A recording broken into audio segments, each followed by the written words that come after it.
두 번째 주제는요, 9월 CPI에 대한 부분이고요. 사실 뭐 워낙에나 많이 말씀을 여기저기서 들으셨을 것 같아서 조금 이제 제가 약간 칼날을 낼 수 있는 부분 좀 강조해서 하는 걸로 하도록 하겠습니다. 일단은 예상보다 높게 나왔습니다. 근데 증시 놀랍게도 하락하다 상승으로 반응을 했었죠. 그리고 주요 요인으로 저는 뭐 너무 이제 하방 배팅이 심했던 게 좀 수급이 이날에는 좀 반대로 가면서 그렇게 반응하지 않았나라고 생각합니다. 왜냐하면 또 다음날 보시면은 뭐 계속해서 랠리를 이어가는 게 아니라 또 막 반락해버리잖아요. 그런 걸로 봐서는 CPI에 대해서 좋게 반응하기는 어려웠다라고 생각을 해요. 이거 그래도 우리가 또 안 보면 섭섭하니까 그래도 표는 한번 보고 가도록 하죠. 네, 이제 CPI 보시면 항목별로 이렇게 나옵니다. 여러분들께서 이거 보시면 참고되실 텐데 이번에 이제 마이너스가 뜬 게 거의 없어요. 뭐 에너지 쪽하고 그 다음에 여기 이제 중고차 그 다음에 뭐 일부 약간 이렇게 마이너스 약간 나온 것들 빼고서는 없습니다. 그래서 전체적으로 좀 높게 나왔다. 그렇게 우리가 볼 수 있을 것 같고요. 그러니까는 바로 채권 시장에서 추가로 금리가 인상이 되어야 되는 것 아니냐 이런 배팅이 이제 증가를 하게 됩니다. 여기 보시면은 그 다음날 그날이 이제 반응인데요. 전날 대비해 가지고서 이제 75bp 올려야 된다가 그러니까 50bp 올려야 된다가 그 전날엔 그래도 15%가 있었어요. 근데 이번에는 50은 이제 사라졌습니다. 75bp 올려야 된다가 84에서 96%로 올라갔고요. 아니야 100bp 올려야 되지 않을까? 그것도 3%가 새롭게 배팅이 생겨났습니다. 다음으로 연말까지 연준이 원래 125 올린다라는 식으로 점도표를 찍었는데 그게 아니라 150까지도 올려야 되는 거 아니야? 라는 배팅까지도 이제 나타나게 됐는데요. 보시면은 이게 전부 다 이제 한 칸씩 다 밀려가지고서 간 것처럼 보이시죠? 그쵸? 그래서 전체적으로 한 단계가 올라갔다. 이렇게 이날에 보인 반응은 그렇습니다. 그럼 당연히 이게 증시가 빠져야 되는데 이게 올라갔단 말이죠. 내려갔다가 하루 5%가 움직였어요. 그러다 보니까 이게 봤더니 제가 뭐 차트를 잘 볼 줄 아는 사람은 아니지만 이 장대 양봉이 밑에서 나오니까는 굉장히 유혹적이다라는 느낌이 들더라고요. 이거면 막 방향을 막 돌린 것 같고 이런 느낌도 있잖아요. 특히나 일봉이 아니라 주봉으로 봐도 주봉에서 이게 이런 게 나오는 거죠. 쭉 내려가다가 아래쪽에 긴 꼬리 달고는 시가를 회복한 거죠. 그래서 이거 다음 날만 올라가고 그 다음 주에 좀 약간만 이렇게 하면 이때가 저점이었다고 얘기할 수도 있겠는걸? 이라는 식의 차트가 이날 나오더라고요. 근데 그 다음날 빠져서 사실 이 차트는 조금 이제 그렇게 좋게 얘기하기는 어려운 여전히 좀 스트러글링한 차트로 말해야 될 것 같은데 뭐 그랬습니다. 이때만 봐서는요. 그럼 이제 그 CPI 중에서 저는 이제 계속 좀 낙관하고 있잖아요. 좀 물가가 예상보단 빠르게 내려가지 않을까. 근데 뭐 다른 것들은 저도 최근에 딴 데 가서 많이 얘기했고 여러분들도 여기저기서 많이 들으셨을 것 같아요. 어제 이제 3% 나가가지고서는 요 그래프를 보여드리긴 했는데 그때 이제 처음 보여드린 거고 오늘 이제 저희 라이브에서 한번 말씀을 드려볼까 해요. 이게 뭐냐면 연초에 그 소비자 물가 이제 CPI 가중치를 바꾼 적이 있습니다. 올해 초에요. 올해 초에 그 가중치를 바꾼 적이 있는데 굉장히 좀 대대적으로 바뀌었었습니다. 근데 그도 그럴 것이 그 전에 워낙에나 물가가 갑자기 급등을 했고 그 중에 일부 요소들이 특히 급등을 이끌었었잖아요. 그러다 보니까는 이거는 이제 가중치를 좀 크게 조정을 해야 된다. 뭐 그런 결과가 나왔던 것 같아요. 그래서 그때 당시에 가중치를 변경을 하는 것만으로도 뭐 골드만에서 예상하기로는 향후에 그런 물가가 가중치 변경만으로도 향후 트렌드가 어떻게 바뀔 것인가 그거를 이제 이때 당시에 그 분석을 한 자료인데 그게 보게 되면은 정강후약이었어요. 보면은 앞쪽에서는 그렇게 가중치를 바꾸기 전 대비해가지고서 가중치를 바꾸고 나면 물가가 그 전에 대비해가지고서는 예상 대비 높게 계속 나올 거라는 거였죠. 근데 그러고 나서 특히 상반기에 강하게 작동하고 플러스가 이제 9월까지 그런 플러스 요인이 있다가 10월부터는 소폭의 마이너스 요인으로 이제는 바뀌게 됩니다. 전환이 되고 내년도부터는 급격하게 이게 마이너스 요인으로 작동을 하게 될 거다. 그냥 비중만 바꿨을 뿐인데 그런 이제 이때 당시에 이게 약간 논란이 있었어요. 그런 식으로 자료가 나왔어요. 그러면서 이게 왜 논란이 됐냐면 이거 선거에 맞춤용 아니냐 이런 거였죠. 그러니까는 선거가 이제 인플레가 워낙 문제니까는 후루룩 앞쪽에다가 인플레 높은 거를 빡 때려버리고 그 중간 선거 즈음에 이제 약간 마이너스 세팅하고 본인이 진짜로 선거해야 되는 그 다음에 그때부터는 뭐 내려놓으면 좋잖아요. 그 다음부터 이제 더 낮게 나올 수 있도록 세팅을 한 게 아니냐. 뭐 그런 식의 말들이 있었습니다. 근데 이게 지금이 와가지고 우리 입장에서는 이런 거죠. 이때 가중치 바뀐 거 덕을 우리가 혹시 이때 가면 볼 수 있는 것 아니냐. 뭐 그런 생각이 듭니다. 다음으로 뭐 예전에도 한번 보여드렸지만은 그냥 기저가 높아요. 그러니까 베이스가 높은데 그 2021년도 물가가 어떻게 추이가 됐냐면 1, 2, 3월엔 안 오르다가 4, 5, 6월에 올라요. 근데 이때는 중고차가 아주 크게 견인을 해서 올렸고 델타 변이 나와가지고서 이게 좀 수그러듭니다. 그랬다가 그 다음에 딱 10월달 데이터부터 급격히 올라가요. MOM으로 0.9가 올라가거든요. 0.9, 0.8, 0.6, 0.6, 0.8, 1.2 막 이렇게 쭉쭉쭉쭉 올라갑니다. 전방위적인 상승이죠. 그래서 작년 10월 데이터부터가 베이스가 높다. 그러면 올해 10월부터는 이 높아진 베이스 대비를 하기 때문에 좀 이제 이 베이스가 높았던 것 때문에라도 조금은 낮게 나오지 않겠느냐. 기술적인 부분이긴 한데, 예, 뭐, 그런 생각도 해봅니다. 물론 이제 이렇게 하면은 내년도 상반기까지가 좀 편해요. 그리고 7, 8, 9월에 보시면은 물가가 생각보다는 좀 안정적이었어요. 그래가지고서, 그러니까 이제 MOM으로 봤을 때 그렇다라는 거죠. 그랬기 때문에 내년 상반기가 굉장히 물가가 우려가 되었었던, 근데 이거를 굳이 긍정적으로 보자고 하는 쪽의 입장에서는 사실 이번 4분기부터 내년 상반기까지가 물가가 빠르게 내려와야 된다는 소위 말해서 말빨이 먹힐 수 있을 만한 시기입니다. 이때가. 예. 이것도 놓치면 힘들 수 있어요. 이때 안 내려오면. 네. 다음으로는 뭐 이것도 보여드렸던 거라서 패스를 하도록 하겠습니다. 렌트도 뭐 이게 이제 그 어저께 저기 이제 3프로 가서 말씀드렸던 건데 그때 뭐 2월 달에 레리 서머스가 쓴 자료에서도 4Q부터는 떨어지는 것처럼 이미 2월에 계산해냈다. 그런 얘기 하는 것도 이제 이 자료 보면 그냥 나와요. 검색하시면 바로 찾을 수 있습니다. 구글링 하시면은. 그리고 내년 되면은 훅 내려가죠. 이제 이렇게. 그런 게 있고. 이거 이제 BOA에서 한 건데 이것도 이제 원래 내려가는 걸로 나와 있는데 모르죠. 뭐 얘네가 맞출지 어떨지요. 그리고 이제 어제 처음으로 3프로 가면서 그 이제 자료를 공개를 한 건데 이건 뭐냐 하면 그 미국의 구인 있죠. 잡 오프닝 데이터하고 여기 이제 역축으로 해놓은 겁니다. 그 다음에 미국에 매주 나오는 신규 실업수당 청구 건수 이거 하고 이제 보면은 거의 비슷하게 흘러간다는 거죠. 약간의 시차들은 있지만 거의 모습이 사실 비슷하게 가는 게 관념적으로는 개념적으로 봤을 땐 너무 그러는 게 당연한 거잖아요. 근데 또 이게 그림을 그려보니까 더더욱 그렇더라고요. 그렇게 놓고 봤었을 때 최근에 둘 중에 한쪽으로는 따라가야 된다라는 거죠. 이제 보게 되면은 구인이 크게 지금 감소를 했죠. 10% 이상, 100만 이상 감소가 갑자기 됐습니다. 근데 신규 실업상 청구 건수는 올라가는 듯하다 다시 내려갔다가 최근에 살짝 올라가고 있어요. 그럼 구인이 다시 늘거나 아니면은 실업이 이 레벨까지 이렇게 올라가줘야 된다라는 거죠. 옛날엔 그렇게 움직였으니까. 그래서 뭐 그런 생각을 해봅니다. 사실 뭐 아까 소매 판매도 그렇고요.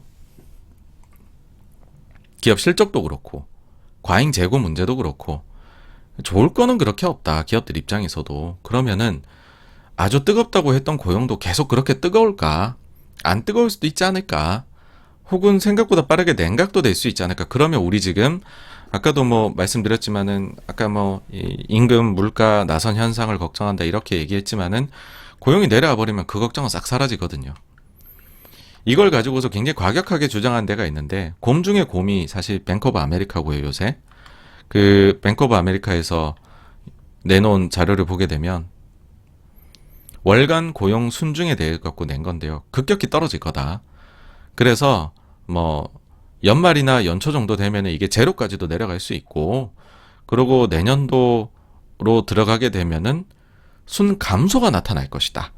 뭐 이런 식으로 자료를 냈습니다. 그러니까 여기서 하고자 하는 말은 빨리 내려올 거다. 이거 생각보다. 네, 그런 거죠. 비슷하게들 하는 게 하여튼 구인 가지고서 이걸로 자료들이 최근에 나온 거 외국계 보니까 많이 하더라고요. 이 감소가 이렇게 크게 나타나면 이렇게 움직이는데 이 따라가지 않겠냐 이런 거죠. 그리고 이제 오늘 좀 보여드리고 싶은 거는 우리가 이제 운임 걱정 많이 했었다라는 거죠. 배삭도 그렇고 그래갖고 항공도 그렇고 이게 가격이 너무너무 비쌌었죠. 그리고 이게 분명히 또 인플레 일으키는데 일조를 했었을 거예요. 그죠? 근데 어느새 지금 SCFI 해상 운임지수 같은 경우에는 5천이 넘어갔던 게 지금은 2천 이하로 떨어졌어요. 그러니까 생각보다 굉장히 빠르게 떨어졌다. 그리고 또 많이 떨어졌다라는 거고요. 그 다음에는 보시면은 요거는 이제 홍콩하고 미국 이제 항공 운임인데 이것도 보시면은 저기 병목 현상이 한창일 때는 엄청나게 올라갔다가 이것도 지금은 빠르게 내려와서 반토막이 나 있다라는 겁니다. 그래서 운임 때문에 걱정했던 그런 기업들 혹은 그래서 그 기업들이 가격을 올릴 수밖에 없었던 거 그런 부분들이 좀 시차를 두고 완화가 결국은 되지 않을까라는 생각도 좀 듭니다. 근데 그렇게 생각을 하실 수도 있을 것 같아요. 이미 이렇게까지 많이 나타났는데 우리 아직까지 물가에서 못 받지 않냐 혹은 그게 이미 물가에 반영이 되었음에도 불구하고 저 물가 아니냐라고 생각을 하실 수도 있는데 그거는 좀 변화된 게 있어요, 여러분. 어떤 게 있냐면 코로나 때 워낙에나 배 잡기도 힘들고 비행기 잡기도 힘드니까 원래 같으면 스팟으로 계약을 하던 거를 그들 업계 입장에서는 꽤나 장기 계약을 맺었었어요. 그래서 그러니까 일단은 무조건 가격 불문하고 잡아야 되니까 물건을 보내야 되니까 그게 계속 이어져 왔는데 갑자기 급락세를 굉장히 이제 펼치다 보니까 그 계약들이 뭐 이제 나 스팟으로 완전히 돌려도 되는 거고 아니면은 나 그 돈 못 내겠어 우리 재계약해 라고 우기는 데들도 이제 수정하자는 데들도 나오기가 시작을 했을 겁니다. 그러다 보니까는 내려갈 때 그 즉시 우리 바로 여기서부터 운임이 내려가요. 부담이. 그런 게 아니라 약간의 시차를 두고 내려간다. 이렇게 될 수밖에 없는 거죠. 실제로 이제 이 기사에서도 나와 있습니다. 보시면은 제일 영향을 그게 많이 받았던 데가 좀 큰 거 파는 데들.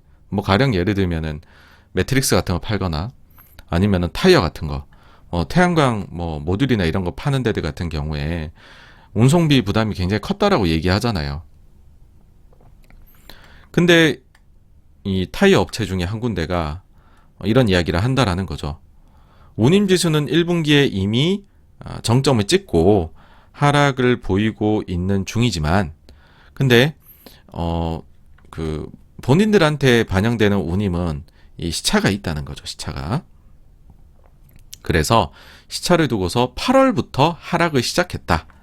9월부터는 기존 고점 대비 30% 낮은 운송 계약이 반영되고 있다. 그럼 이게 이제 계속 쭉쭉쭉 뒤쪽으로 들어갈 거고 그러면 이쪽 업계가 가격 계속 올렸었는데 내릴 수도 있는 거죠. 그러면 인플레는 또 잡히는 그런 영향으로 다가오게 되겠죠. 그렇죠? 그래서 이게 지금 바로 반영된 거는 제가 볼 때 아닌 것 같고 시차를 두고 반영되는 요소인데 생각보다는 상당히 빠르게 떨어졌다. 그런 겁니다. 그 다음에 이제 에너지 가격 우려들을 많이 하시는데 제가 이제 생각을 했었을 때에는 에너지 가격이 우리가 그렇게까지 그러니까 저 개인적으로는 그래요. 이번에 보게 되면 좀 방어적인 감산으로 보인다라는 거고 그냥 90불을 지키고 싶다. 그러니까 막 엄청 올려가는 감산이 아니라 90을 지키고 싶은 감산으로 일단은 보입니다. 그거는 이제 회의 날짜 조정이나 이런 거에서 다 좀 느껴지는 부분이라 할 수 있고, 그러니까 원래는 회의를 매달 했어요. 계속 올려가려면은 계속 매달 회의 열어서 점점 감산의 강도를 높게 하고 막 이러면 돼요. 근데 지금은 다음 달 당장 회의 없거든요. 12월에 회의로 이제 두 달 만에 하는 걸로 바꿨고, 그러고 나서는 6개월에 한 번씩 하기로 했어요.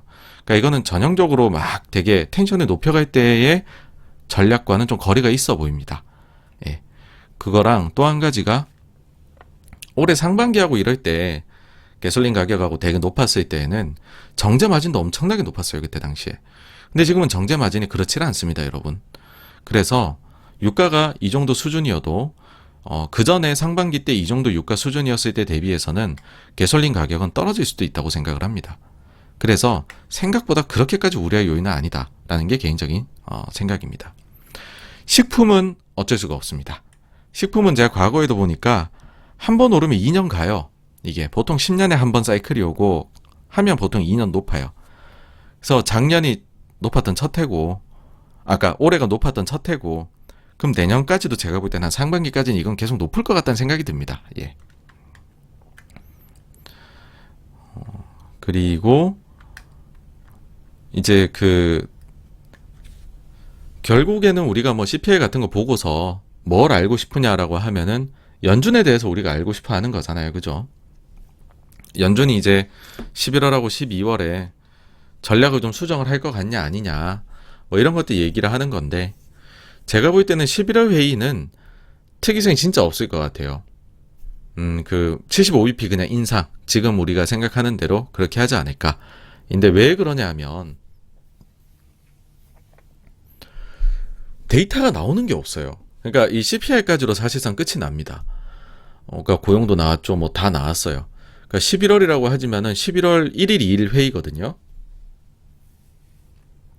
그러면은 추가로 더 봐야 될 주요 데이터가 없는데 여기에서 강도를 더 높여갈 거냐라고 하면은 그러긴 좀 어렵다는 거죠.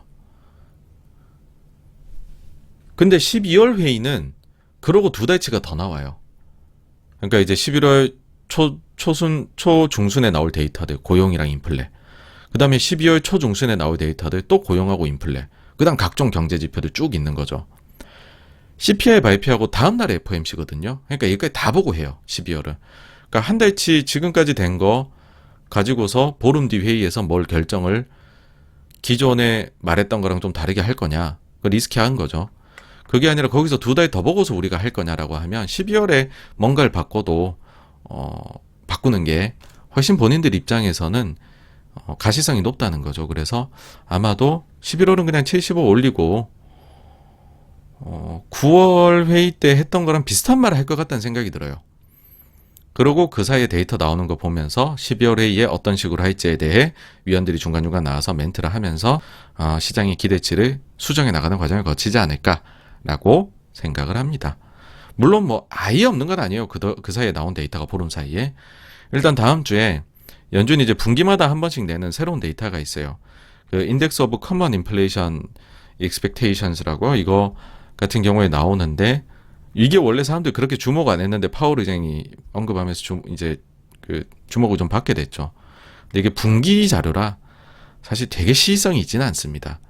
그 다음에는 또 이제 ECI라고 해서 이제 고용 비용이죠. 고용 비용인데 이게 높아가지고서 테이퍼링을 뭐 조기 종료해야 될지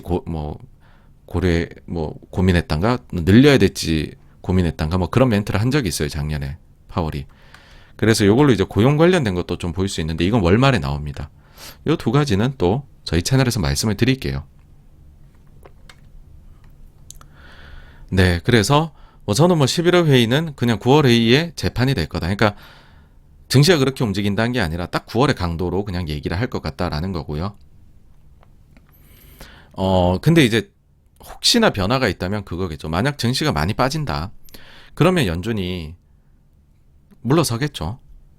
여기서 더 빠지면은, 많이 빠지면 저는 연준이 물러설 거다라는 생각이고, 혹은 그 사이에 뭐 영국이 겪었던 것처럼 금융시장 안정이 현저하게 저해되는 사건이 미국에서도 발생한다. 그러면 미국도 어쩔 수 없죠. 되돌리게 되겠죠. 근데 그게 아니라면 그냥 지금 딱 우리 생각한 수준으로 갈 것 같아요. 어쨌든 이제 12월 회의가 진검승부다. 저는 뭐 그렇게 생각을 하고요. 그리고 이제 CPI 발표된 날에 그 페드 와치 아니라 어저께 것까지 이제 다 해갖고서 증시 나온 그 페드 와치 보게 되면,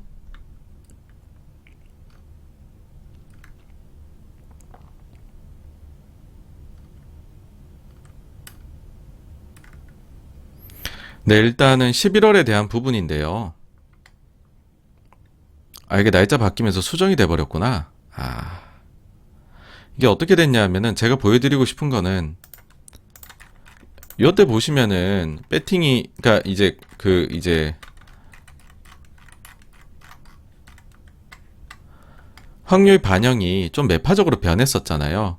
근데 이게 약간 좀 되돌려졌어요. 그러니까 일단은 연준이 그렇게 안 움직일 것 같다라는 뭐 물론 지금 뭐 터미널 레이시오 5% 이상 가야 된다라는 레포트들도 수정된 레포트들이 나오고는 있지만은 사실 그렇게 채권 시장에서 동요는 없어 보입니다. 예, 그 최근 나온 CPI 가지고 오세요. 그리고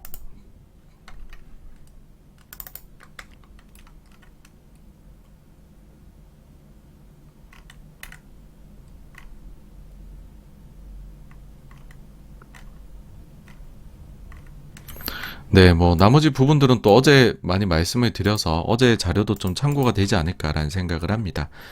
네, 그래서 여기까지가요. 9월 CPI에 대한 리뷰였고요. 다음으로 넘어가 보도록 하겠습니다.